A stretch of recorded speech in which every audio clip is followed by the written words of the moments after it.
Konnichiwa! This week, let's jump right in and talk about why I taught my kids to be brats.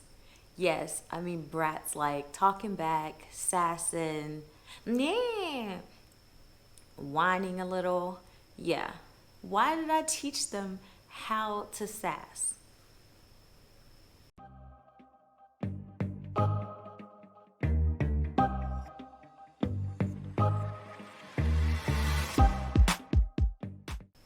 When I started teaching Jason Japanese, number one thing that I was adamant about was that this was not his second language. He is fluent in English, he's fluent in Japanese, and they are both his first language, and we will treat them as such. So I never looked for how a foreigner learns Japanese. I always looked for how natives taught their children. And I studied that, and I learned and taught him from that. So one of the things that natives do is speak slang when they're speaking to their parents, when they're speaking to other friends or their siblings. You need to know those phrases. For my Japanese speakers, I'm talking about like "tanoshidamon" or "iyada," things of this nature that are just kind of whiny. And when my kids say it back to me, I'm like, why did I teach them that? Talking with parents and siblings. So when we're at home and we're comfortable, your kid is not going to use formal form like you would find in the beginning lesson of a textbook. Nah, you don't want them talking like that.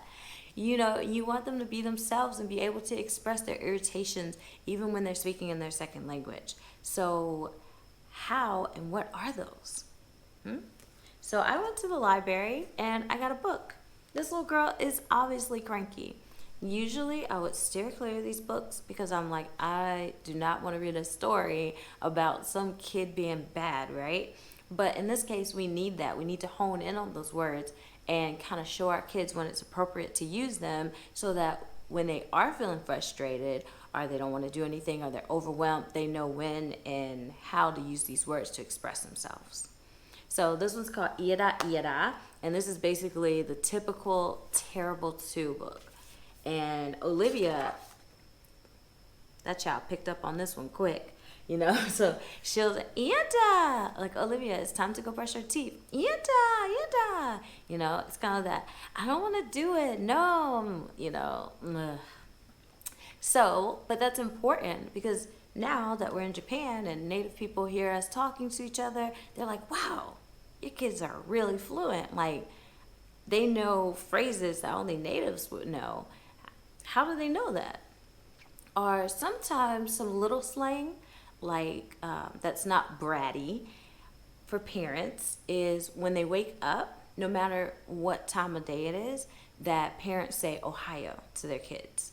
So typically that's taught as just the morning phrase, and then in the afternoon you use something else, and in the evening you use another phrase. But whether your kid's waking up from nap or in the morning, they always say Ohio because it's like the first time that you're seeing each other again. So you have to learn like and pick up on these little nuances that help your children blend in and really be fluent in that language. So where do you get the slang from?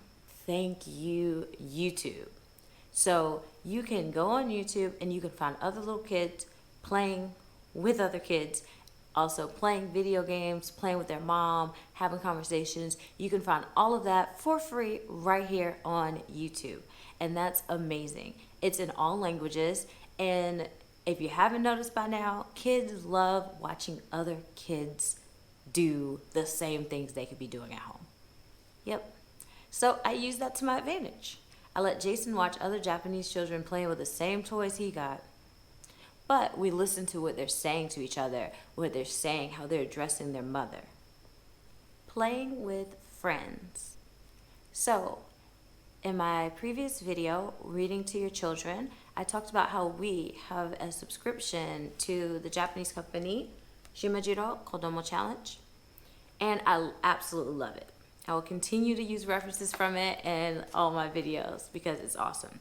So every month they send a book, and within one of the stories, they will have what your child is currently handling at this age development. So Jason is 4. So we've been doing a series on visiting our friends' houses. So Shimajiro has 3 friends, and we're going to go to each of their house. The last month was the birds, and this month is going to be the rabbit. And when we went to the rabbit's house, they played a board game. But Shimajiro started to lose. And so how would your kid handle that situation? If they really were playing tag with their friends, or playing in the classroom, or playing just at a typical play date, they're always getting cranky about something. Oh, that's my toy. No, that's mine. No, I wanted a turn. You want a turn. How do you teach your kid to handle that vocabulary? If they don't have it, they may be getting frustrated over not being able to express themselves more than the situation already put stress on them. So I really like to hone in on the words used during these cranky moments so that I can teach my child how to express themselves and stand up for themselves at school when maybe they're the kid receiving the anger, or if they want to express anger on somebody else. They're growing. They have to learn and express themselves. So I use the vocabulary right from the book. What does Shimajiro say to his friend? What does his friend say to him? I'll write it down, make note of it, and maybe try to set that situation up with, if your kid uses action figures, then set it up again with action figures later on. Maybe when you see him bickering with his sibling, then I can kind of feed him the words to say in this moment, like, oh, you would say to Olivia, blah, blah, blah, and Olivia could say this. And kind of that way, it's giving him real life examples of when you use this sass. But then after he uses it, I'm like, all right, Jason, you shouldn't really say that though. I still have to be the mom. Another good example is in Olivia's. She's 2, so she has the little baby Shimajiro, and she's learning more just how to share, how to take turns. So this month's story was about taking turns, but Shimajiro was hogging the swings. So the little girl walked up and she said, "Shimajiro bakkari zurui."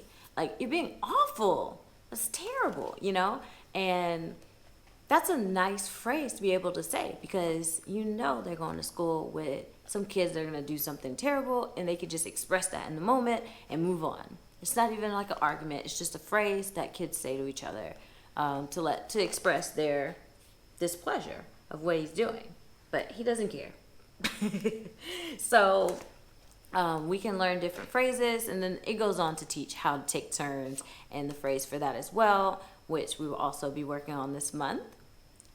Actually, side note, I will be working on it with Olivia, but we won't be learning it new because I've already learned these phrases with Jason, which is why if you're on your second kid, or you're thinking about having a second one, it's going to be 10 times easier because you're going to already know all those lullabies and all those slang words. And so it's been way easier teaching Olivia because I'm already on it from when I taught Jason.